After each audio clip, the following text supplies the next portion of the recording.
So a lot of you have been asking for me to tell my health journey. They're like, where did you come from? What's your deal? And the truth is, I almost didn't make it. And you might be like, what are you talking about? I mean, I almost didn't make it to this planet, you guys.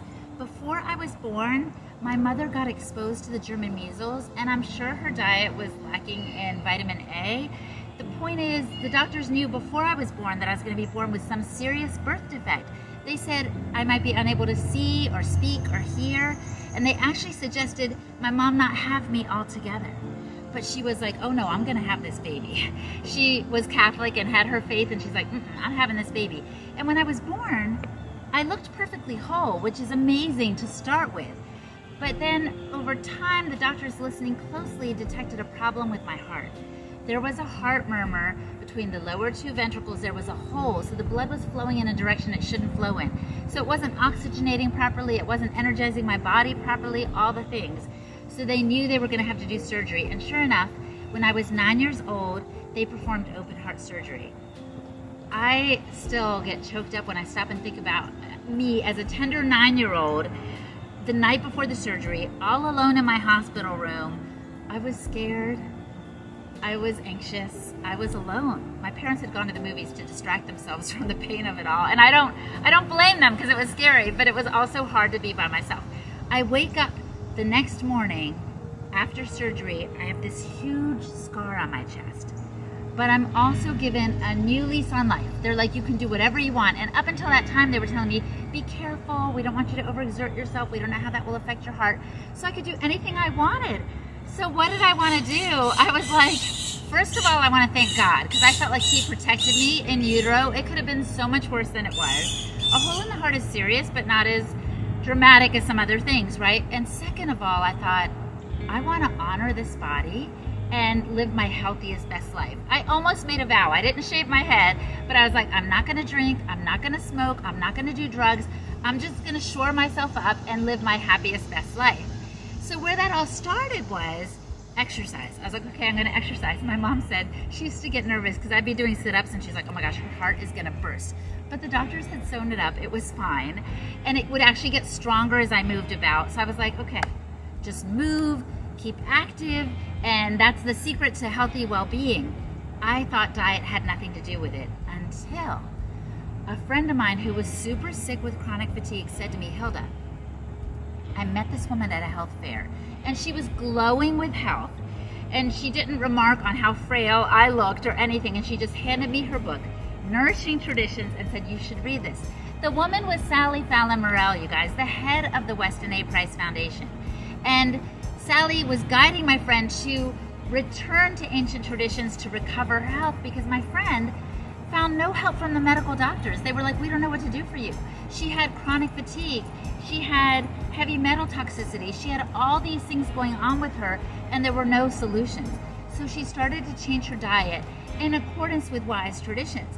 So this was my segue into understanding that nutrition matters. Of course, how we fuel our bodies is going to make the difference between them building up strong or collapsing altogether. So I'm so thankful that my friend pointed me to the Weston A. Price Foundation. And I love them so much. I was like, oh my gosh, you guys, you need to start a podcast. I've come to realize that health is multifaceted. That's why I go by Holistic Hilda, because there's so many pieces to it, you guys. There's spirituality.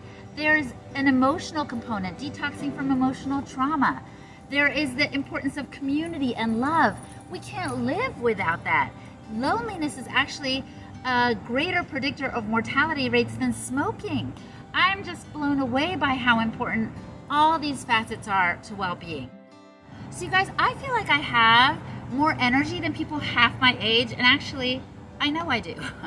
And I'm not saying that to brag, it's just because I feel so vital and good, and it's because I pursue well-being on all the levels, but I also know health isn't just the destination. I want to enjoy the journey of my life. I have a curiosity and playfulness about me, remembering really that ultimately I'm only 7 years old. And you might think, wait, no, Hilda, I know you're more than 7. No, it takes 7 years for the body to regenerate every cell in the body. So none of us is older than 7. So I keep that mindset. I'm curious about everything. I ask questions. Why does this day look so hazy right now? Is it pollution or is something else, you know? Why is it that my emotions are dictating my energy level right now, right? So I ask myself this question, and of course I ask it of experts as well on the Wise Traditions podcast and on this YouTube channel, because I'm like, let me keep exploring. Nothing is off the table. Nothing is off limits. I promise you, I was talking to someone this past week, and they said they saw a UFO. And I wasn't like, oh, you didn't see a UFO. I was like, tell me more. Because that kind of curiosity and even imagination, to imagine that there are more people in this universe or than this multiverses than I ever imagined, is fantastic. And that's what children have, is very few boundaries. So I love to explore. I love to be vibrant. I like to have that curiosity of a child. I love to stay playful. And I really don't take anything too seriously. On the Wise Traditions podcast and even on this YouTube channel, we have covered some heavy topics. But I see it as kind of a, almost like a spider web. And the world, you guys, wants to pull you down and have you anxious and feeling depressed and heavy. I listen and I'm aware, but I'm not sucked in. Don't let the bog drag you down. Instead, I choose to remain positive, keep my focus lifted up to this sun and to the sun. I have a vibrant faith that also helps me remember all of this shall pass. And I do look at people who have walked this earth before me. I do look back to ancient traditions and wise ways to inform my living today. There's a verse in the Bible that says this, and I'll close with this. Stand at the crossroads and look. Ask for the ancient paths. Ask where the wise way is and walk in it, and you will find rest for your souls.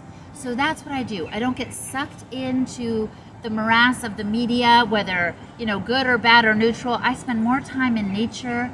I connect with who I am and with whose I am. And I just feel like I'm living my best life ever at 7 years old.